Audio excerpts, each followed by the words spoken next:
Good morning, everyone. On behalf of the Tiger Squad family, I'm Mami Daniela. Good morning sa lahat ng bisita at dumalo sa araw ng kasal ng aking anak kay Guhan at kay Lalabs. Ayan. Gusto ko lang kayong batiin ng best wishes. Happy newlywed. Ayan, ito na yung inaantay ninyo na pag-iibigan, kumbaga, pag-iisang dibdib. Ayan, mga anak, siguro lagi nyo lang naririnig sa akin to kung meron tayong okasyon, meron tayong mga event sa PR natin. At sa bawat ikinakasal ng mga kapatid ninyo, although ikaw pa naman yung pangalawa, di ba? Pero marami akong naatinan. Maging ninang, kahiguhan, dahil ikaw na ngayon ay magiging padre de pamilya sa pamilya ninyong dalawang bubuuhin nila Labs. Magbigay respeto sa babae na huwag pa iiyakin ang asawa at mamahalin lagi. Laging may respeto na ibibigay tulad ng respetong binibigay mo sa magulang mo. Sa mga kapatid, kaibigan, yun. Sana maging matured ka na this time.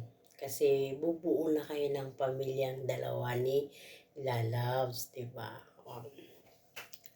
Ito naman yung kay Lalabs naman. Ayan, welcome sa family namin. At saka sa buong family mo din. Ito lang din yung masasabi ko, Lalabs. Pag nawawala si Guhan ng hindi pa lumampas ng 24/7, huwag mag-hysterical, darling. Huwag kalma natin yung puso natin. Kung alam naman natin sa sarili natin na mahal ako ng taong yun. Mahal ko yun. Di ba? Tiwala, anak. Kinakailangan, anak, laging may tiwala. At saka, sa pag-aasawa, alam mo na yun. Hindi naman kanin yun na pag napaso ikaw, iluluwa mo siya or iihipan mo lang. Kailangan kayo mismong dalawa ang magkakaintindihan kung anong meron. Kunwari ay kayo ay nag-aaway, huwag nyo nang paabuti ng kinabukasan kasi ganun pa din yun. Hindi pa rin siya masusolusyonan.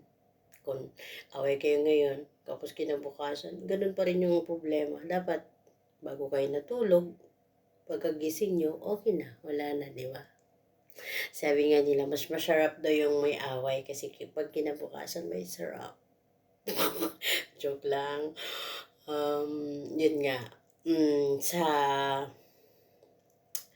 Sa family ko, sa mga friends na umatin ngayon kay Father Cycle Mine, thank you. Lagi ikaw ang nandyan na natatawag ng mami. Sa mga singers, mga guests, sa mga kapatiran, hindi man tayo ganun kalaking kupunan, kumbaga is nagkakaisa naman tayo pagdating sa ganitong event, kahit maliit, diba?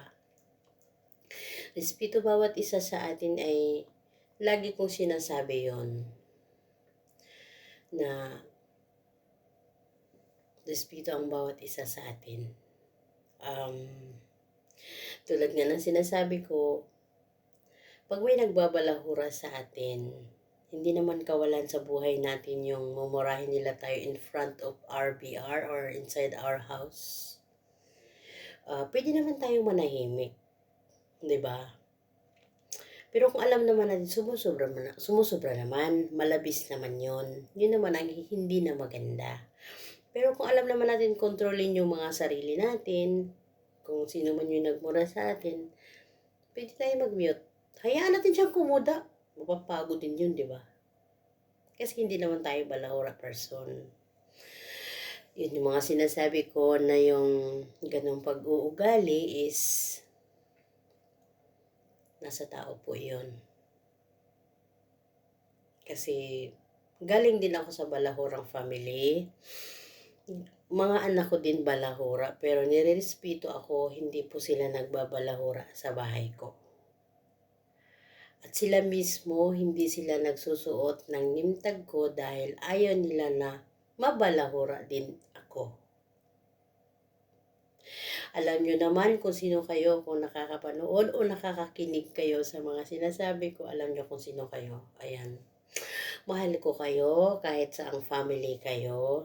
Saang family tayong mayroon dito kahit hindi man natin suot ang kanya-kanya nating mga nimtag. Alam ko naman na nire-respeto nyo pa rin ako pag napunta kayo sa akin. At sana ganun din ang gagawin ninyo sa mga kapatid ninyo, sa magulang ninyo, sa another house, di ba? Kasi sabi ko nga, kung aalis man kayo or babalik, open palagi ang bahay ko. Yun lang po yun. At saka, maraming salamat sa lahat. Anak Guhan, lalabs, congratulations again. And thank you, Mami, sa pag-asikaso ng lahat ng ito. I love you all. Sa mga kapatid ko, kay Omar, kay Miss Zoe, kay Apo Dan, mga anak kong nandyan, kung sino pa man yung mga nandyan na hindi ko na kayo babanggitin para walang tampo, di ba? I love you all. I love you all. Mahal na mahal na mahal na mahal ko kayo. No matter what happen, andito lang ang Mami. I love you mga anak. God bless us all.